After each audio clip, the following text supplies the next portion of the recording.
2 दिन पहले मैं 24 तारीख गुरुवार को रामपुरा में था। रामपुरा मेरा ननिहाल है, दादा का जन्म स्थान है और वो मंदसौर ज़िले का हिस्सा था पहले।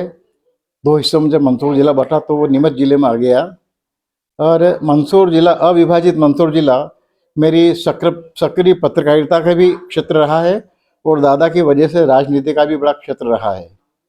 रामपुरा में जहाँ मुझे जाना था, एक राजनीतिक परिवार है और वहाँ पर जमावड़ा राजनीतिक जमावड़ा ही था और नीमच मंदसौर दोनों जिलों के राजनीतिक कार्यकर्ता बड़ी संख्या में वहाँ आए थे।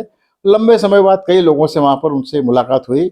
हम लोग अतीत की यादों का सुख लेते रहे, लेकिन वहाँ पर बड़े एक अजीब बात मैंने पहली बार महसूस की, ये कि ज्योतिरादित्य सिंधिया को लेकर वहाँ पर संदेह भी था और अनिश्चय की स्थिति भी थी और जिज्ञासा भी थी।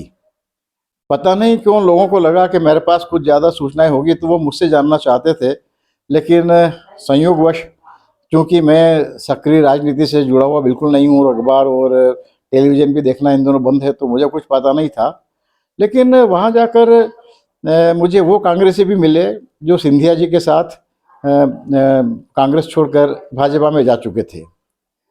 हुआ यूँ कि सब ने एक ही बात पूछी कि सिंधिया जी से जब अपने अनुयायियों को बचाने की बात आई, उनको उनका वाजिब हक दिलाने की बात आई, तो सिंधिया जी का एक वक्तव्य सब ने दोहराया कि भाजपा में न तेरा है न मेरा है, ये भाजपा है, ये भाजपा सबकी और सब भाजपा के हैं।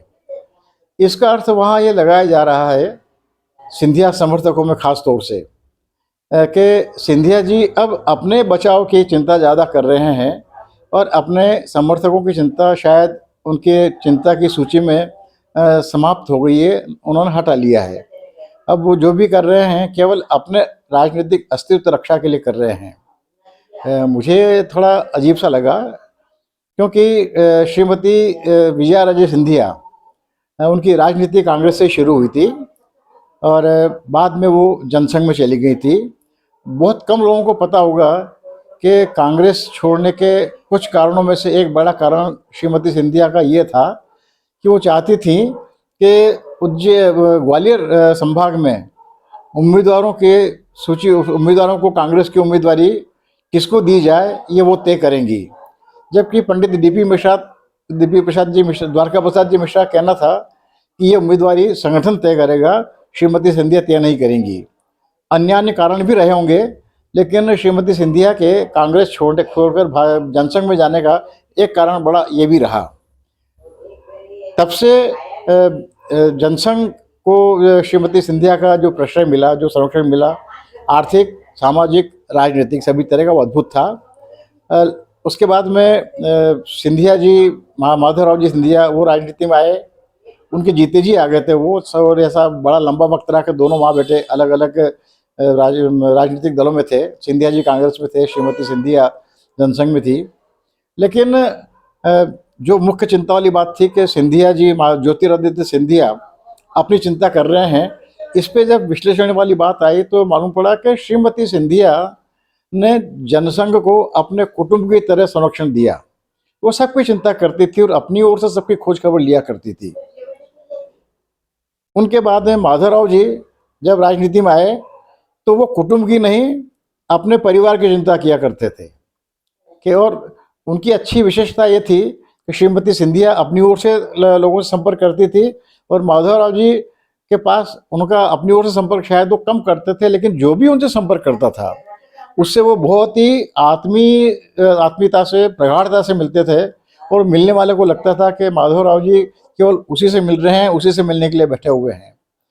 और रतलाम, मंदसौर, नीमच, झाबुआ, इन 4 जिलों में सिंधिया जी की रियासत, ग्वालियर रियासत से जुड़े हुए लगभग 50 ठिकाने आज भी हैं। और एक ज़माना था जब उन ठिकानों को सिंधिया के नाम से प्रतिष्ठा मिलती थी और उसके राजनीतिक लाभ मिलते थे, और सिंधिया जी के साथ जाने वाले अधिकांश के सारे ठिकानेदार हुआ करते थे। अभी भी ज्योतिरादित्य सिंधिया के साथ जो लोग गए हैं उनमें से अधिकांश ठिकानेदारों के साथ गए हैं। लेकिन माधवराव जी इन ठिकानेदारों से संपर्क बनाए रखते थे और जब भी ये कोई मिलते थे इनसे तो बड़ी आत्मीय ऊष्मा से मिलते थे। बड़ी प्रगाढ़ता से मिलते थे और सबको लगता था कि उनकी बहुत चिंता करते हैं। अ, लेकिन ज्योतिरादित्य सिंधिया को लेकर ऐसा महसूस नहीं हो रहा है। सब ठिकानेदार, कुछ ठिकानेदारों से मेरा संपर्क भी अभी भी बना हुआ है और कार्यकर्ताओं का भी यही कहना है कि अब वो अपनी ओर से संपर्क नहीं करते हैं। और यहाँ तक तो ठीक है, लेकिन यदि कोई उनसे संपर्क करता है ठिकानेदार, तो वो बड़े अनमने मन से मिलते हैं, बहुत उत्साह, उमंग, उल्लास से नहीं मिलते हैं, आत्मीयता से नहीं मिलते हैं और ऐसा लगता है कि जैसे खाना पूर्ति करने के लिए मिल रहे हैं। तो उसका असर ये हुआ, लगातार होता रहा कि अब ठिकानेदार भी उनसे मिलने के लिए बहुत ज़्यादा उत्सुक नहीं होते हैं। और प्रभाव की स्थिति ये रही कि राजमाता का प्रभाव तो बहुत अद्भुत था। एक वाक्य चलता था, राजमाता को कहनो है, जनसंघ ने वोट देनो है, तो जादू हो जाया करता था। लेकिन उसके बाद माधवराव जी का भी राजनीतिक भरपूर प्रभाव रहा। उनका अपना, उन्होंने राजनीतिक रूप से खूब कमाई भी की, उन्होंने अपने जद्दोजहद करके अपना बिल्कुल प्रभाव बनाए रखा। लेकिन ज्योतिरादित्य सिंधिया के साथ में ऐसा किसी को अनुभव नहीं हो रहा है। ऐसा लगता है कि सिंधिया परिवार की पुण्य उनके काम नहीं आ रही है, नष्ट हो गई है। और ठिकानेदारों में स्थिति ये है कि कई जगह स्थिति है कि उनके गांव में यदि ज्योतिरादित्य सिंधिया निकल जाएं तो उन्हें कोई पहचाने नहीं यदि वो ठिकानेदार साथ में नहीं हो। तो स्थिति ये हो गई है कि अब इस मालवा अंचल के इन 4-5 जिलों में अब सिंधिया के नाम से वोट हासिल कर पाना मुश्किल है। इसके उल्टे सिंधिया जी को अपने ठिकानेदारों की मदद चाहिए वोट पाने के लिए। ऐसी दशा में सिंधिया के समर्थक जितने भी उनके साथ गए हैं वो बड़े पशु पड़े हुए हैं, बड़े असुरक्षित अनुभव कर रहे हैं कि हमारा क्या होगा, क्योंकि भाजपा में अभी भी उनको दोयम दर्जे का व्यवहार मिलता है। अब उनकी बैठकें अलग होती है, वो अपने जल से अलग करते हैं, भाजपा से अलग करते हैं। तो उनको लग रहा है कि राजमाता कुटुंब की चिंता करती थी, माधवराव जी परिवार की चिंता करते थे और ज्योतिरादित्य केवल अपनी चिंता कर रहे हैं, अपने समर्थकों की चिंता नहीं कर रहे हैं। इस वजह से ज्योतिरादित्य सिंधिया के समर्थक बड़े असुरक्षित हैं और उलझन में हैं। लेकिन इसके समानांतर बड़ी अजीब बात ये देखिए कि कांग्रेसी भी थोड़ी सी दहशत में है।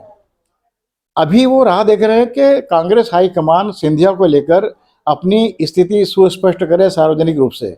वो चाह रहे हैं कि कांग्रेस हाईकमान साफ साफ घोषणा करे कि अब सिंधिया की वापसी कांग्रेस में बिल्कुल नहीं होगी। कांग्रेसी कार्यकर्ता इस उलझन में तय है कि क्या पता हाईकमान उनको कब वापस ले ले, तो हमारी दशा फिर क्या होगी। आज हम उनको गालियां दें और कल फिर उनके लिए हमें कसीदे पढ़ने पड़ेंगे। तो कुल मिला के ज्योतिरादित्य सिंधिया को लेकर इन जिलों में, रतलाम, मंदसौर, नीमच, झाबुआ जिलों में थोड़ी सी जिज्ञासा, कौतूहल और आशंका की स्थिति बनी हुई है। और मुझे लगता है कि दिल्ली, भोपाल में जो होना होगा, लेकिन इस मालवा अंचल के इस क्षेत्र में, इस भूखंड में सिंधिया की भावी दिशा के बारे में सब कोई जिज्ञासु और उत्सुक बिल्कुल बना हुआ है। नमस्कार, मैं विष्णु बैरागी। आप देख रहे हैं नहीं देख रहे थे मेरी यूट्यूब चैनल बैरागी से बातें। मेहरबानी करके मेरे चैनल को सब्सक्राइब कीजिए। आपकी जेब से कहीं नहीं जाएगा, कुछ भी नहीं जाएगा, लेकिन मुझे बहुत ताकत मिल जाएगी। धन्यवाद, नमस्कार।